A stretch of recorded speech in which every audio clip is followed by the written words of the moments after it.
ஏன்னா நாங்க ரொம்ப நாளா கேட்டுட்டே இருக்கோம், அதுக்கு பதில் இல்ல.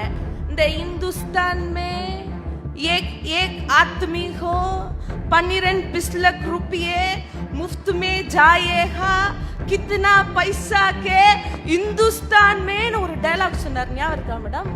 3 முறை ஆட்சிக்கு வந்து அந்த 15 லட்சம் ரூபாய் இன்னும் போடுறாரியா பேங்க் அக்கவுண்ட்ல. எதுவா இருந்தாலும் நியாய தர்மப்படி நடக்கணும். நீங்க ஹிந்தி பேசுறீங்கன்னு சொல்லி மேடம் வந்து அந்த கவுண்டர் பண்ண சொல்றாங்க. பேசுறீங்க. அத கொடுத்ததும் இந்த திராவிட மண் தான், அதுல எந்த மாற்றமும் இல்ல. ஏன்னா இந்தி திணிப்புக்கு தான் இந்தி தெரியாது போடா. அதை விட நீங்க 3 டைம் வந்தீங்கல்ல மேடம், 3 டைம் எம்எல்ஏவா இருந்தீங்க இல்லையா? யார் தயவுல? திரு அமித்ஷா அவர்கள் தயவுலையா? அது எப்படி மக்கள் தயவு?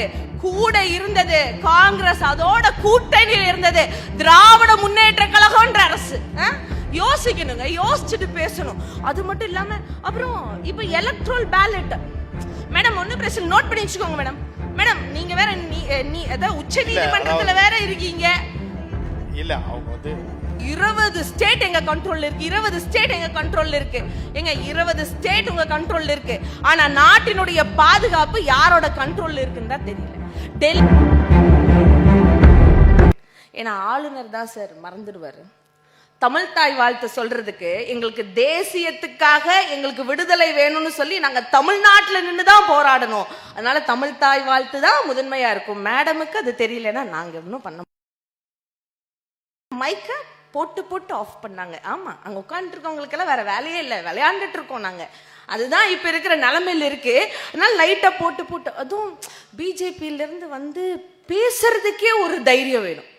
அதுவும் பாருங்க, பிஜேபியில இருந்து 10 பேர் ப்ரொடெக்ஷன் காமிச்சிருக்காங்க அவங்க கூட. நான் திமுகங்க, நான் வந்து திமுக, அதனால நான் கஷ்டப்பட்டு தான் வரணும், பாதுகாப்பு இல்லை. ஆனா அவங்களுக்கு யூபியில இருந்து பாதுகாப்பு வந்திருக்கு பாத்துக்கோங்க. ஏன்னா யூபி எப்பேற்பட்ட ஸ்டேட்னு எல்லாத்துக்கும் தெரியணும்ல. அதுவும் மேடமுக்கு முக்கியமா சொல்லி ஆகணும்ல. அதாவது பெண்கள் எதிரான பீகார் அதை விட சிறந்த ஒரு பீகார் அப்படி இருந்தாலும் யூபி வச்சுப்போமே.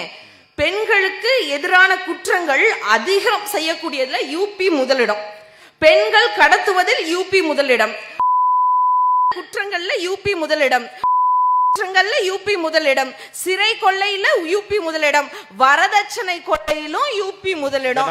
ஆனா யூபி முதலிடத்துல அவங்க வந்து திமுக அரசு மோசமா இருக்கு, இங்க குற்றச்சாட்டிட்டு இருக்காங்க. நீங்க யூபின்றீங்க, பிஜேபி ஆட்சின்றீங்க. அதுக்கு விளக்கமா அதை சொல்லுங்க. அது வந்து அந்த விளக்கத்துக்கு தான் நான் இப்ப வரேன் பாருங்க. இந்த நீங்களா சொன்னீங்கன்னா அதை ஏத்துக்க முடியாது, டேட்டாஸோட சொல்லுங்க. இல்ல, நான் ஏன் உங்களை இணைச்சுக்கிறேன்னா, நீங்க எங்க சைடுன்னு காமிக்கிறதுக்கெல்லாம் இல்ல, நீங்க பொதுப்படையா இருக்கீங்க. அவங்க பேசுறது நடுவுல உட்கார்ந்திருக்கமா, இந்த பக்கமும் இல்லாம அந்த பக்கம். இதுல இன்னொரு விஷயம், இந்த கலால் வரியில தமிழ்நாடு எத்தனாவது இடத்துல இருக்குன்னு சொன்னீங்க சார்? 9வது இடம்.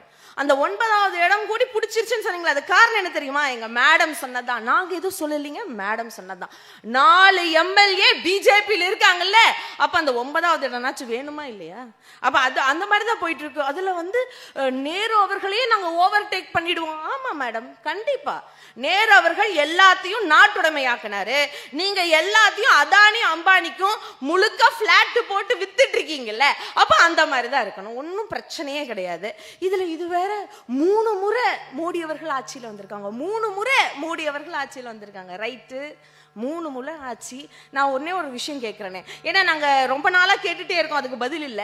இந்த இந்துஸ்தான் மே एक एक आदमी हो 12 लाख रुपये मुफ्त में जाएगा कितना पैसा के இந்துஸ்தான் மேன்னு ஒரு டயலாக் சொன்னார், ஞாபகம் இருக்கா மேடம்? 3 முறை ஆட்சிக்கு வந்து அந்த 15 லட்சம் ரூபாய் இன்னும் போடுறாரியா பேங்க் அக்கவுண்ட்ல. வரலையா? இல்ல, இன்னும் வரல சார். இத நான் நடுவர் மன்றத்துல நான் வைக்கிறேன், நான் வந்து ஒரு குறையா வைக்கிறேன். இது வரைக்கும் வரல. இதுல இன்னொன்னு மறந்துட்டாரு பாருங்களேன். 3 முறை அவரு யார் தயவுல ஆட்சிக்கு வந்தாருன்றது ஒரு பக்கம் இருக்கட்டும், இவங்க 3 முறை எம்எல்ஏ ஆகுனது எதுவா இருந்தாலும் நியாய தர்மப்படி நடக்கணும். நீங்க ஹிந்தி பேசுறீங்கன்னு சொல்லி மேடம் வந்து அந்த கவுண்டர் பண்ண சொல்றாங்க. பேசுறீங்க. அத கொடுத்ததும் இந்த திராவிட மண் தான், அதுல எந்த மாற்றமும் இல்ல. ஏன்னா இந்தி திணிப்புக்கு தான் இந்தி தெரியாது போடா அப்படின்னு சொல்லுவோம். இந்திய கத்துக்கணும்னா வாங்க இந்தி பிரச்சார சபா இருக்கு, வேணா படிச்சு தெரிஞ்சுக்கோங்கன்னு சொல்லுவோம். உங்களை மாதிரி ஓரவஞ்சனை எல்லாம் தெரியாது மேடம் எங்களுக்கு, நாங்க கல் நெஞ்சம் இல்லாதவங்க. அதை விட நீங்க 3 டைம் வந்தீங்கல்ல மேடம், 3 டைம் எம்எல்ஏவா இருந்தீங்க இல்லையா? யார் தயவுல? திரு அமித்ஷா அவர்கள் தயவுலையா? அது எப்படி மக்கள் தயவு? கூட இருந்தது காங்கிரஸ், அதோட கூட்டணியில் இருந்தது திராவிட முன்னேற்ற கழகம்ன்ற அரசு. யோசிக்கணுங்க, யோசிச்சுட்டு பேசணும். அது மட்டும் இல்லாம அப்புறம் இப்ப எலக்ட்ரல் பேலட் மேடம், ஒன்னும் பிரச்சனை, நோட் பண்ணி வச்சுக்கோங்க மேடம். மேடம் நீங்க வேற அதாவது உச்ச நீதிமன்றத்துல வேற இருக்கீங்க. இல்ல அவங்க வந்து ஏதாவது ஏன்னா நீங்க வெறும் மோடி மோடின்னு அவரோட பிரச்சாரத்தை மட்டுமே பண்ணீங்களே. இல்ல அவங்க என்ன சொல்றாங்க அப்படின்னா, நீங்க அவங்கள இண்டிவிஜுவலா பண்ணாங்க. நீங்க மோடி என்ன வேணாலும் சொல்லுங்க, மோடிஜியை பத்தி பேசுங்க, அம்பானியை பேசுங்க, அதானியை பேசுங்க, யார வேணாலும் பேசுங்க. நீங்க தெரிஞ்சுக்க, மேடம் வந்து இந்திய திணிக்கல. இந்திய திணிக்கிறதா நீங்க சொல்ற கட்சியில அவங்க இருக்காங்க, புரியுதா? அவங்கள முதல்ல அந்த கட்சியில இருந்தாங்க, இப்ப இந்த கட்சியில இருக்காங்கன்றதுதான். நீங்க வந்து இந்திய யார் திணிக்கிறாங்களோ அவங்க. அரசியல் வாழ்க்கையில் இதெல்லாம் சாதாரணம் சார், அதெல்லாம் ஒன்றும் பிரச்சனை இல்லை.